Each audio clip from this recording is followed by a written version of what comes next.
Jacksonville Consolidation. The Jacksonville Consolidation was the city-county consolidation of the governments of the city of Jacksonville and Duval County, Florida. It was effected on October 1, 1968. Background. In 1934, the Florida Constitution was amended to give the Florida legislature the power to establish, alter or abolish, a municipal corporation to be known as the City of Jacksonville, extending territorially throughout the present limits of Duval County, but for many years thereafter, the legislature did not exercise the power. Through the 1960s, Jacksonville, like many other large cities in the U.S., suffered from the effects of urban sprawl, with the city losing tax base to new residential and business development in the suburbs, which also drew out jobs. Both the city and county suffered corruption scandals following virtual one-party rule by Democrats since the turn of the century, when the state legislature had disenfranchised most African Americans and effectively hollowed out the Republican Party, with which most blacks had been allied since they were granted the franchise as freedmen following the Civil War. In the 1960s, a grand jury indicted 11 Jacksonville and Duval County officials on 142 counts of bribery and larceny, including 4 of 9 city councilmen, 2 of 5 city commissioners, the city auditor, executive secretary of city recreation department, 1 of 5 county commissioners, the county purchasing agent. The city tax assessor took the Fifth Amendment, refused to testify, and resigned. Yates Manifesto. Claude Yates had recently retired as vice president and general manager of Southern Bell in Jacksonville and been named president of the Jacksonville Chamber of Commerce in 1964. When all 15 public high schools lost their accreditation, they were still segregated despite the 1954 Brown v. Board of Education ruling by the U.S. Supreme Court. That year, Congress had passed the Civil Rights Act that ended legal racial segregation of public facilities, and the state was working to adapt to other changes. On January 19, 1965, Yates called a lunch meeting of the Chamber at the Robert Mayer Hotel to decide on a course of action for the region. Attendees included Glenn Marshall Jr., Roger L. Maine W. South, Johnson, Charles W. Campbell, Gerrit H. W. Schmidt, Edward Ball, Celsus, G. Whittaker, Luke Sadler, B. D. Finken, George B. Hills, Jacob Fahrenheit, Ryan Roman 3. B. North, Ninish, James R. Stockton S.R., J. T. Lane, J. H. Coppedge, General Maxwell Snyder, Hal Mayheim, Joseph W. Davin Thompson South, Baker, Richard Lewinson, Henry M. French and South, Kendrick County.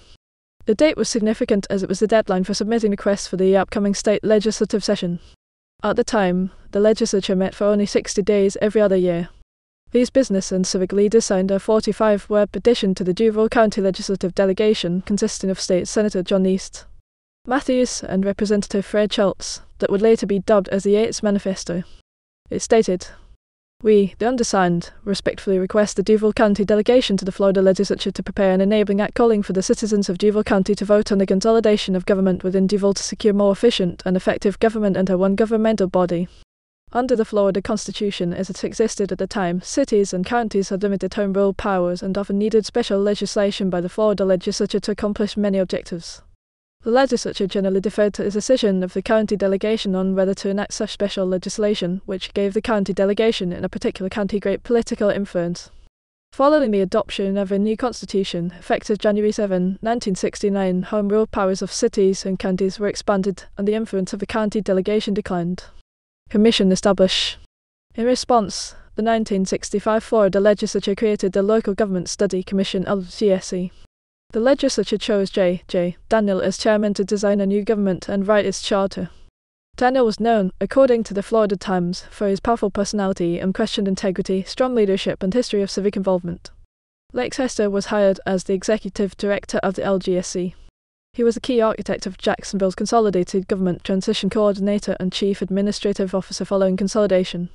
Claude Yates was among the 50 business and civic leaders invited to participate. Elected officials and government employees were intentionally excluded. On October 1, 1965, the commission was established and given until May 1, 1967 to complete their work. In January 1967, after 15 months of effort and 3 months ahead of schedule, the LGSC submitted a consolidation proposal entitled Blueprint for Improvement. The legislative delegation altered the plan slightly to make it more appealing and ordered it to be placed on a referendum in 1967. Plan promotion. Claude Yates also helped promote the government merger plan. Yates led the Citizens for Better Government Committee, which successfully disseminated information about the advantages of consolidation to voters who had consistently defeated consolidation referendums since 1935. Low taxes, increased economic development, unification of the community, better public spending, and effective administration by more central authority were all cited as reasons for a new consolidated government.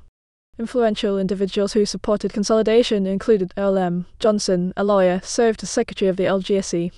He was the first black member of the Jacksonville Bar Association and had worked with Thurgood Marshall and Constance Baker Motley to sue the school board on behalf of the NAACP in 1960, seeking integration of schools and better funding for improvement. Sally B. Mathies, a retired teacher, dean, and civic activist, was one of 2 black women elected to the old city council in 1967, along with Mary L. Singleton, the first woman and the first blacks in 60 years to be elected to the council. She supported the consolidation as more efficient. She was also elected to the new city council, where she served for 15 years. W. East. Ted Griffith was vice chairman of the LGSC. He was elected as the first city council president under consolidation. Mary L. Singleton was a teacher and restaurant owner who was elected to the old city council in 1967, the same year as Sally B. Mathies. Singleton was initially opposed to consolidation, but changed her mind and was influential among the black community. She was elected without opposition to the new consolidated city council, where she served for 2 terms. In 1972, she was the first black and the first woman to be elected to the Florida legislature from North Florida since Reconstruction. She was the 3rd black in the state elected to the legislature in the 20th century. She later held statewide appointed positions and died at age 54 in 1980. Gert H. W. Schmidt was a German-born immigrant and a Jacksonville business executive on the executive committee of the Local Government Study Commission. He also served on the Florida Board of Regents and was board chairman of the Jacksonville branch of the Federal Reserve Bank of Atlanta. Results: Duval County voters approved the consolidation referendum 54,493 29,768 on August 8, 1967, but the old government did not go quietly. A lawsuit was filed by a few elected officials contesting consolidation because their term in office would be shortened and they would be required to face re-election after 1 year in office. Other elected officials attempted to pass on changes or sign long-term government contracts for their cronies. After a year of transition, the consolidated government went into effect on October 1, 1968. Jacksonville celebrated with a parade and fireworks that attracted 200,000 spectators. Hans Stanzler, elected mayor of Jacksonville the year before, became the first mayor of the consolidated government.